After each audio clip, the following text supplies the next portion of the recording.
Hi there, welcome back to my channel, the best place on the internet for Pathfinder lore and history. If you like this kind of content, be sure to like and subscribe, and if there's anything you'd like to know about in particular, let me know in the comments below, as I do read all of the comments. This week I'm doing another one of my region deep dives. We're going back to Avestan. I am slowly closing on all of my Avestan region deep dives, and I'm picking out some of the smaller, less documented nations. This one is a fun one. It's Razmiran. Razmiran is an interesting nation in that it is a theocracy that is actually not really a theocracy because there's no god. Or no real god. It's actually kind of a magocracy masquerading as a theocracy. Kind of a fun place. They make for good villains in your adventures. In any case, it's a fun video. Enjoy. The history of Razmiran. Razmiran as a nation is only just over 60 years old, dating back to the year 4661, when a man proclaiming himself to be a living god conquered the Archduchy of Melkat. But the lands that comprise Razmiran have a much older history than this. A history which I've already discussed to a large extent in my previous River Kingdoms and Ustalav deep dive videos, but just to provide all that context in one place, let me summarize that extended history of Razmiran here as well. During the Age of Creation and the Age of Serpents, Razmiran was home to the Kelid people of central Avestan. More details on the Kelids can be found in my Realm of the Mammoth Lords and Worldwound deep dive videos. At some point in the Age of Serpents, elves came to Golarion through magical gateways, and they built their home in Avestan just south of these lands and established a kingdom called Keonin. Back then their kingdom was more expansive than it is today, and it would have comprised not just the Furani forest, but also the wildwood of modern-day Seven Arches, and the northern and southern Himbrian forests as well. By all accounts, the elves of the time had friendly relations with the Kelids that lived here, including those that would have lived on the coast of Lake Carthan, the lands of modern-day Razmiran. In minus 5293, the Earthfall Cataclysm occurred. The elves fled Keonin, and the Kelids retreated into various caves and shelters to survive the next 1,000 years of unnatural winter. In this Age of Darkness, in minus 5102, orcs emerged onto the surface of Golarion, coming into conflict with the Kelids and conquering the lands of Belkzen, quite far west of modern-day Razmiran. Later, but still during the Age of Darkness, the orcs of Belkzen were pushed back from the lands of central Belkzen by the dwarves, who claimed central Belkzen and constructed their capital city of Kol Dukar there in minus 4970. In minus 4294, the Age of Darkness gave way to the Age of Anguish. The clouds parted and the sun came out again, and the Kelids returned to reclaim their ancestral grounds. They were not the only human people to come to the region. As described in my Ustalav deep dive video, from the west, under protection from the dwarves, came the Vrisian people. Under this protection, these nomadic peoples extended their caravan roads further east, across the lands of central Avestan. In minus 3708, the orcs reconquered Belkzen, capturing the dwarven city of Kol Dukar and renaming it Urgir. Cut off from their homeland, the Vrisian nomads of central Avestan began to permanently settle in the lands that would one day become modern-day Ustalav. For the rest of the Age of Anguish through the Age of Destiny, the Kelids and the Vrisians shared the lands between Belkzen and the West Sellen, more or less in peace. By 37 AR, the Taldan Empire had begun its northern expansion, its initial conquest taking it as far north as modern-day Seven Arches. By 499, the Second Great Army conquered the lands that would become known as Razmiran. In 881, a Kelid necromancer named Tar-Baphon, allied with orcs from nearby Belkzen, conquered the lands of the northwestern Taldan Empire, extending as far west as the western Sellen River and encompassing the territory of modern-day Razmiran. The lands of the modern-day river kingdoms of Lambeth, Timon, Seven Arches, and Keonin became dangerous border territories, reinforced with forts and keeps intended to keep the orc and undead-controlled empire of Tar-Baphon at bay. In 896, Aradin, the patron deity of the Empire of Taldor, descended from his divine domain on the plain of Axis to personally slay Tar-Baphon at the Isle of Terror. However, after Tar-Baphon's defeat, the Taldan Empire was slow to reclaim the lands they had lost to the tyrant. The land was still populated by the living dead, by savage tribes of orcs, and by the surviving Kelid and Vrisian diaspora. It is in this context that a Vrisian king named Soyvidia Ustav rose to prominence, founding a new kingdom called Ustalav and winning it for the Vrisian people in 2361. At the time of Ustalav's founding, its borders were actually larger than today's borders are, extending as far south and east as the lands of Razmiran. In fact, two different Ustalavic counties comprise the lands of Razmiran, the county of Genoit, which bordered the county of Varno in the north, and the county of Melkat, which extended as far south as the Glass River, the tributary of the Sellen that flows from Lake Carthan. Genoit and Melkat would remain a part of Ustalav for 750 years, from 2361 until 3203. During this time, in 2632, the elves returned to Galarian and reclaimed the kingdom of Kionin from the Taldans, forming that nation once again south of Melkat. Then in 3203, Tar-Baphon returned as an undead lich and reconquered most of the lands of Ustalav, but crucially for this video, not extending beyond the Forest of Vales, so Genoit and Melkat remained unconquered. Many Ustalavs retreated to the safety of the unconquered counties, who in this period united as a single independent archduchy called Melkat, capitaled in the southern city of Erduin, just south of the Exalted Wood. The Archduchy of Melkat assisted the Taldan Empire with a shining crusade against the resurrected Lich in the west, but remained independent of the broader Taldan regime. The Shining Crusade lasted from 3203 to 3827, when the Whispering Tyrant was finally defeated, as described in various other of my deep dive videos. The nation of Ustalav re-emerged after the tyrant's defeat, along with a new nation called Lastwall on the west coast of Lake Incarthan. By this time, Melkat had had about 500 years of independence from Ustalav, and it did not reintegrate with its original nation.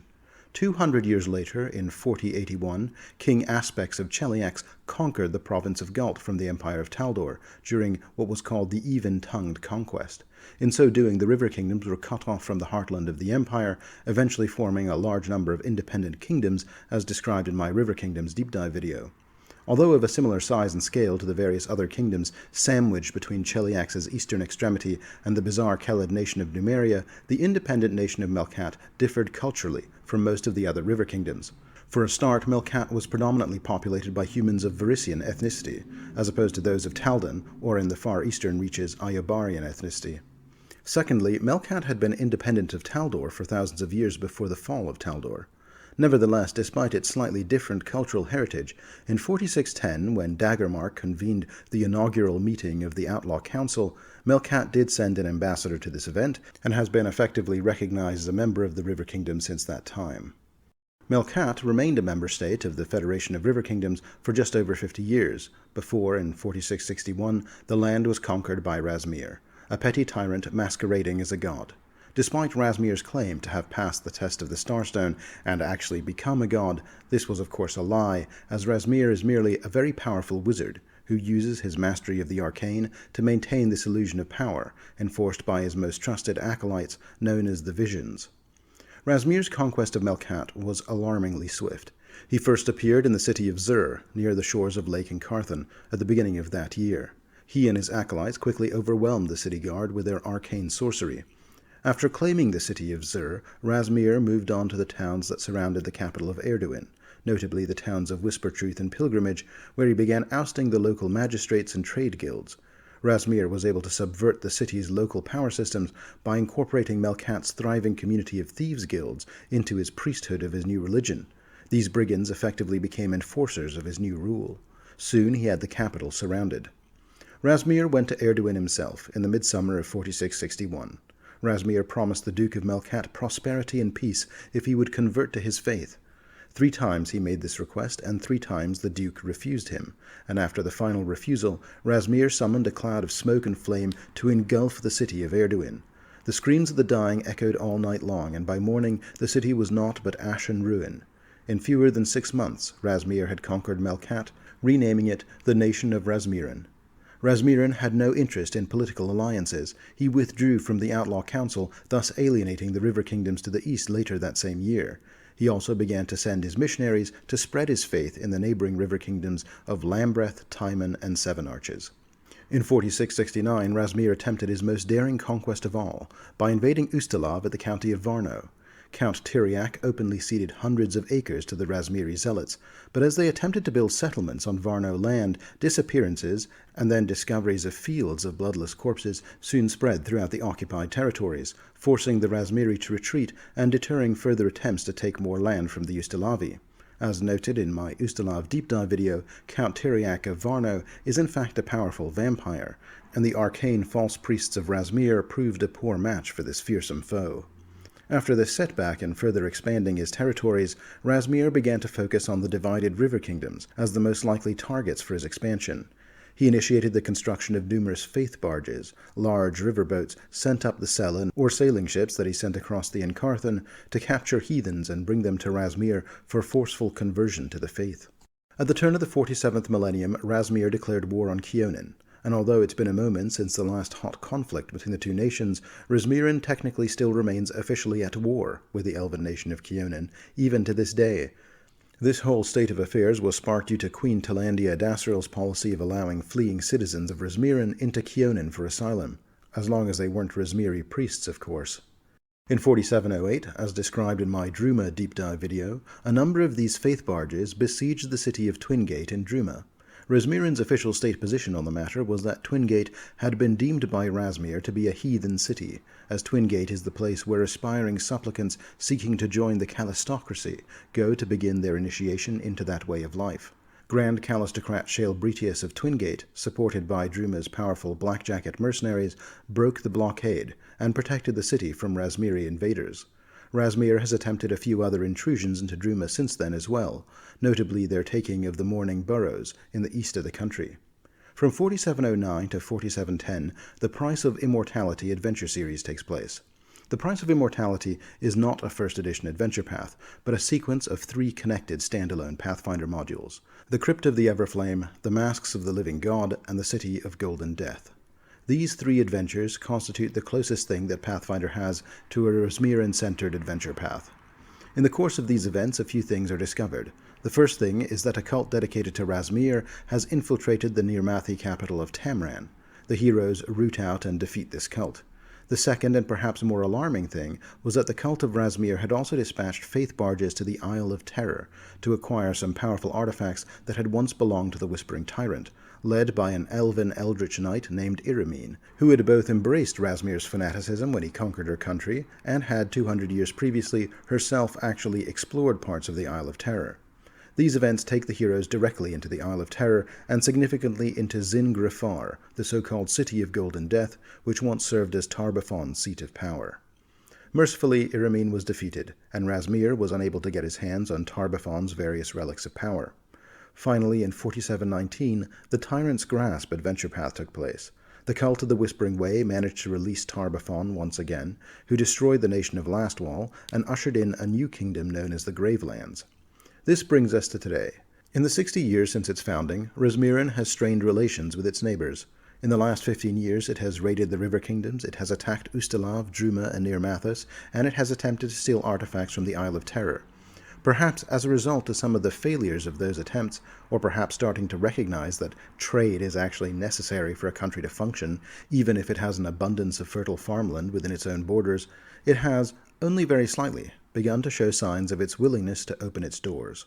The most recent example of this is the founding of the Exalted Lodge in the city of Zur. This new Pathfinder Lodge, run by the Razmiran priest Narsen, has been given surprising leeway in how the lodge is run, and the lodge is currently the only place in Razmiran that permits the open worship of gods other than Razmir himself. Razmiran has made some tentative diplomatic efforts beyond this deal with the Pathfinder Society as well, including outreaches to the Outlaw Council of the River Kingdoms and the Calistocracy of Druma. Ustalav has widely rejected diplomatic overtures. This may prove to be a geopolitically unsound strategy, though. If Razmiran cannot find common ground with the freer nations of the Encarthan Circuit, then he may find other, more dangerous powers to be a better fit for an alliance. For example, it is known that following Tarbafon's resurgence and the fall of Lastwall, Razmir himself indicated he, the Living God, would not oppose the Whispering Tyrant as long as the Lich left his own domain undisturbed.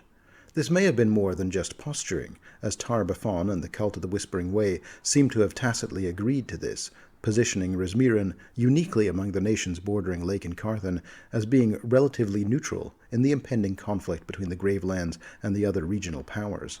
Moreover, there are increasingly some unsettling indications that this peace may have come at a dreadful cost.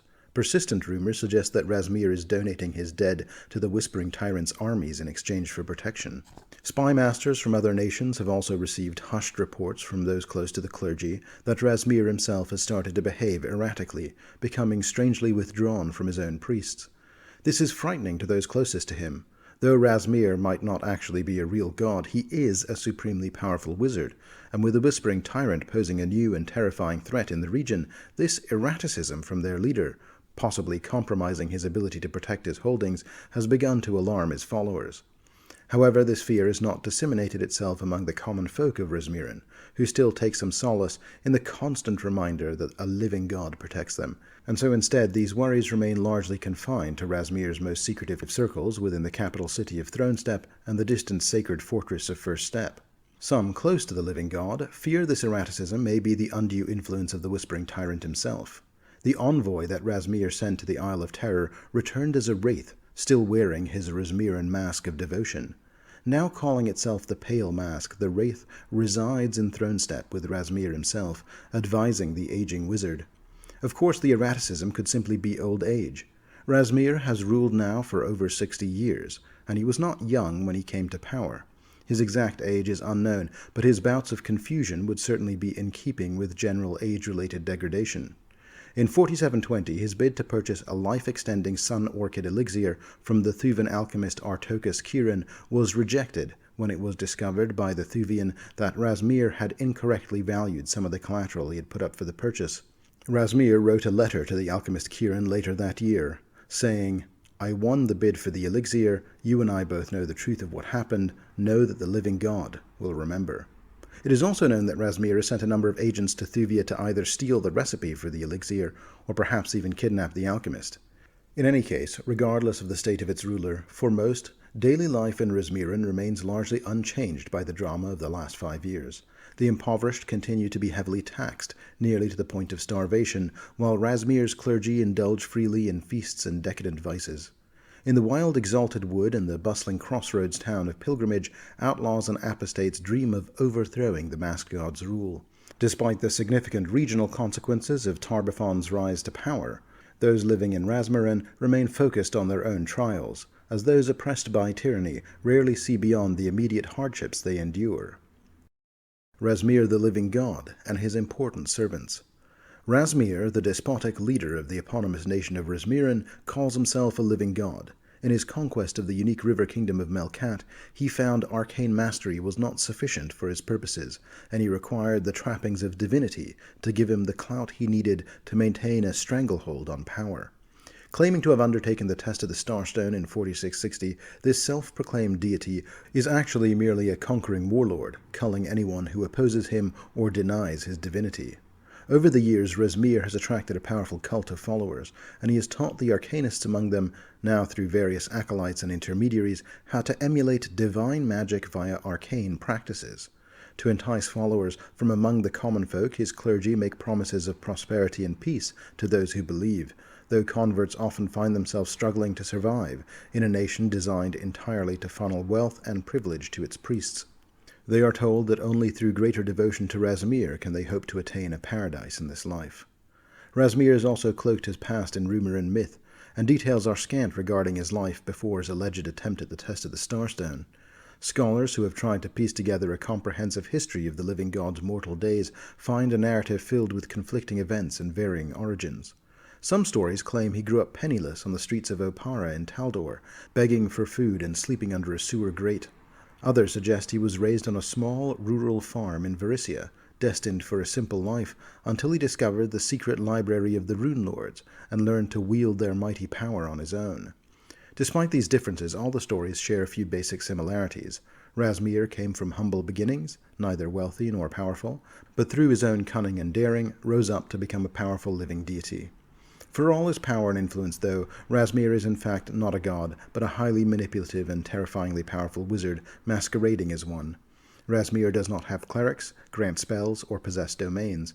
Instead, he commands a large organization of bullies, thugs, and cultists who are more interested in pursuing their own ambitions than serving a higher calling. This suits Razmir just fine, as long as they operate under his banner and contribute to the tithes that fill his coffers. Most of his followers are content with this arrangement, and those who step out of line are harshly sanctioned, usually at the end of a sword. His cult operates through charisma and guile, recruiting from society's lowest dregs with promises of wealth and glory. Over time, these recruits become dedicated to the glory of Razmir, which typically means bringing the region around wherever they've constructed their temples under their control. This infiltration starts subtly but grows bolder as their power increases, and it was this process that eventually led to the creation of the entire nation of Razmiran. The faith of Razmir is simple: pay tithes to the church and secure a glorious afterlife. This mantra is cloaked in rules and parables to obscure the cult's base motives. For example, one rule states, "Gold is the tool of those who would oppose the living God. Denying them their coin leads to the glory of Razmir." Some other key rules of the faith include, Razmir is the god above all gods. Those who claim otherwise are jealous of his glory and spread lies to tarnish his mask. Those who follow the steps of the living God will be rewarded with glory and riches, while those who turn from his path shall have neither. Razmiran, the realm of the living God on this world, is sacred ground, and it is every believer's duty to protect and enrich it. Every temple to Razmir is an extension of this sacred realm. Those who have ascended the steps speak with the authority of the living God. Failing to obey them is akin to disobeying the will of Razmir himself. Tithing to the faith is a holy responsibility. The faith of Razmir needs resources to fight his enemies, who use their ill-gotten wealth to spread lies and deceit. Non-believers must be converted by demonstrating the glory and wealth that awaits them in his service. Those who refuse are corrupted and should be denied luxuries. Only believers in the living God deserve the life of plenty and pleasure. Others must suffer and toil until they see the light of Razmir. The mask of the living God is a divine vessel. Behind its protective embrace, followers can speak his will without fear of rebuke. Followers must wear the mask when dealing with non-believers so that they might come to fear his image. The followers of Razmir act as one. Through anonymity comes solidarity, with each part working together to further his glory. To varying degrees, these tenets are upheld by the faithful. Though the higher up in the rankings one goes, the looser these are adhered to. The ranks of the faith are as follows. The visions of Razmir represent the highest order of the faith. They are arcanists, most commonly wizards, but occasionally sorcerers or even bards, who have learned to approximate the spell effects of divine magic to give the appearance of a real divine clergy. The visions of Razmir are identifiable by red robes and golden masks. The second highest ranking order are the masks of Razmir. These silver-masked priests wear blue robes and carry out Razmir's erratic mandates, each in their own unique way. While some masks are gifted sorcerers, others are skilled at martial combat, and still others use honeyed words and bribes to accomplish their goals. Since all masks are identically attired, most citizens obey any mask's command without question, for fear of angering one of the more cruel members. Beneath the masks are the heralds. Many heralds are also arcanists, who have been instructed in some of the tricks of the trade, but typically are not aware that there are no true clerics among the Order of the Visions. Some heralds are merely priests of Razmir who have come to be in good standing with the church, because they have been generous in their donations during their tithes. Such heralds may be basic brigands wearing robes and masks, but even these are welcome among the upper levels of the clergy. Heralds wear black robes and have iron masks. The priests of Razmir are the rank-and-file clergy. Most of these priests are non-magical, but where the Razmiri faith can find arcanists, this is where they begin their path towards deepening their relationship with the faith and with the Razmiri cult in general. They wear grey robes and have iron masks. Finally, the acolytes of Razmir are the enforcer class, made up of various non-magical classes like rogues, fighters, and warriors. They are the most evidently not a true priesthood, but neither do they really pretend to be, as they are so-called initiates in the faith. They are, for all intents and purposes, just thugs and mercenaries in the trappings of a clergy. They wear brown robes and iron masks. In addition to the acolytes of Razmir, the cult of Razmir is frequently supported by golems and other kinds of arcane constructs, which makes sense given that Razmiran is effectively a magocracy masquerading as a theocracy. A common construct type unique to Razmir is the mask golem, a creature made of hundreds of metal masks, welded together to form a roughly humanoid body. The masks are mostly iron, but at least one, the mask that makes up its head, is made of porcelain with gold trim and has a large sapphire set into its brow. All of its masks seem animated, and as the creature moves, the masks seem to shift and stare at their enemies. In all of his nation, most of his citizens, including most of the priests of his clergy, are unaware that Razmir is not, in fact, a god. Only his inner circle, the highest-ranking visions, understand his true nature. The faith's many nested levels serve to protect the lie. Naturally, to keep up the facade of his faith, Razmir himself also hides his own face behind the mask, a fact that has served him well to conceal his advancing age. Despite using potent alchemy to delay the effects of time, Razmir is aware that his days are numbered. Always a despot, demanding absolute loyalty from even his closest advisors, he has become increasingly paranoid and enraged in recent years, making him a dangerous patron even to once trusted allies. To wit, several of his visions, the highest-ranking members of his clergy, have mysteriously disappeared in recent years. Despite his importance in the nation, outside of his inner circle, few in the country have laid eyes on the living God. Yet Razmir's presence permeates his kingdom. His masked priests exercise strict control over society, functioning more as enforcers than spiritual guides. Their distinctive temples, always featuring a massive set of stone steps leading up to a gold or silver mask, are prominent in every village and market square. These steps symbolize the 31 steps Razmir supposedly took to pass the test of the Starstone and achieve his divinity. This motif recurs throughout the cult's theocratic rhetoric, as well as in the physical design of Razmiran's public spaces. Beyond Razmir himself, some important members of his inner circle include the Pale Mask. After the destruction of Lastwall, Razmir dispatched a diplomat to the Isle of Terror, proclaiming that the living god had no quarrel with the Lich Conqueror of Lastwall, so long as the Whispering Tyrant had no designs upon his nation. The tyrant slew the envoy, and raised him as a wraith, sending him back with his response. Today, the undead Razmiri priest still supposedly serves a Razmir, a haunting figure that accompanies him around Thronestep. Most believe that the terms the Whispering Tyrant demanded for peace was a tithe of bodies, and that the Pale Mask is no servant of Razmir, but an agent of the tyrants sent to keep tabs on him. The Red Coin. Vilnaria Tin, also known as the Red Coin, acts as Razmir's personal enforcer, relentlessly rooting out the unfaithful and punishing those who displease the god. Those unfortunate enough to receive her Red Coin have just one day to atone for their transgression or face her wrath. On multiple occasions, Vilnaria has publicly displayed the remains of those who failed to appease her, serving as a stark warning to anyone who might dare to defy the living god.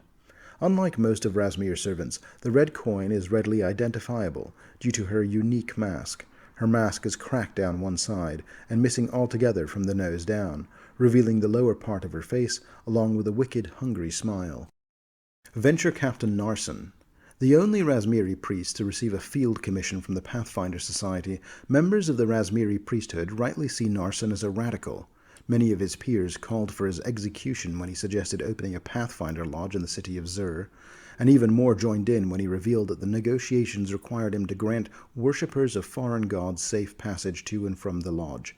Despite the outcry from his fellow priests, Narsen managed to deflect accusations of heresy and treason and has the tacit support of Razmir himself. Narsen has significant occult powers, though he rarely exercises them in the open. Whatever the true source of his power, he has the presence of a man who dares to laugh out loud when others dare only whisper.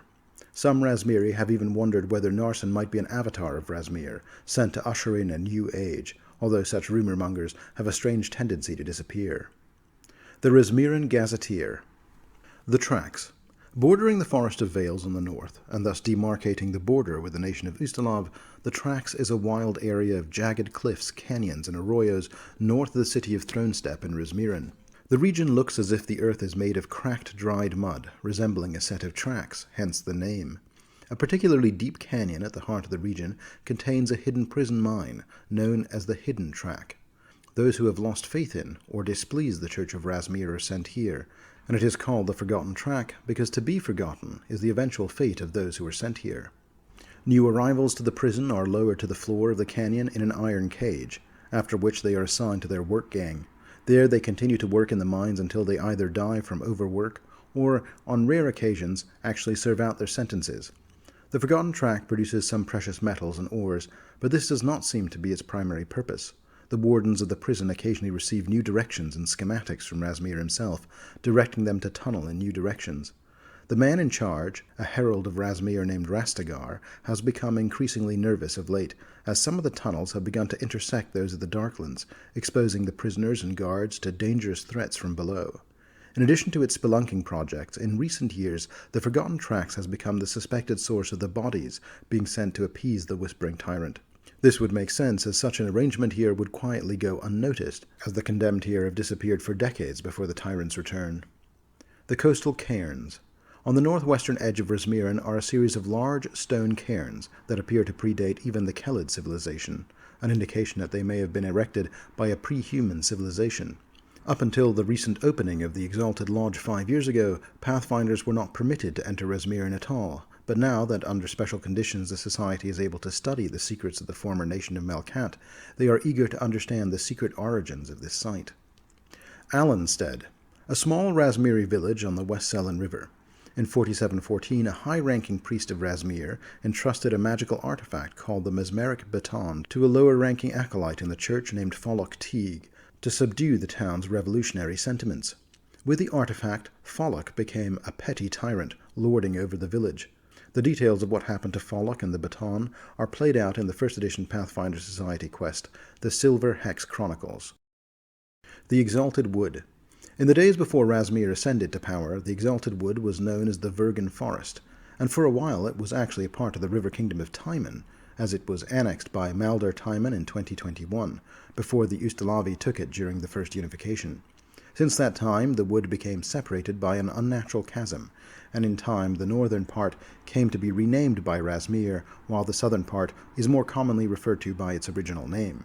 The Exalted Wood is known for containing a wide variety of dangerous beasts and animals, including blood boars and large emerald owls. An unusual variant of the centaur, which has the arms and torso of humans but the head of a horse, lives in the northern part of the forest, and they speak their own nearly unintelligible language. Razmir's faithful have tried to tame the forest and to subjugate the strange centaurs, but thus far have not succeeded. Despite the various dangers of the wood, thanks to its vast, untamed nature in the heart of the country, it is a hotbed for outlaws and rebels dreaming of a life without the masked god's harsh rule. One particularly noteworthy outlaw is the vigilante Shattermask, a rebel that appears in the second edition Pathfinder Society adventure Killer in the Golden Mask. But various other such figures can be found in and around the woods. A safe road, however, does cut through the middle of the Exalted Wood, connecting the capital city of Thronestep to the hidden fortress of First Step, which is located in the very center of the woods. The Fortress of the First Step. This is a massive temple keep, a large and imposing edifice of black stone that descends almost twice as deep below ground as it reaches above. Located deep in the Exalted Wood, here new recruits to the Church of Razmir are trained to become missionaries for placement both at home and abroad. New recruits to the Razmiran priesthood are broken, stripped of any misgivings or doubts, and trained. This is done both through conventional religious education and magical coercion and torture. Some who enter First Step are never heard from again, but all who do emerge are loyal, and often covered with fresh scars and burns. They are sent from here to new temples in the Inner Sea region in order to help spread the faith, or else to areas where the worship of Razmir is unknown. In either case, they are ordered to convert as many of the poor as possible to the worship of the living God. The Bleachbone Cave.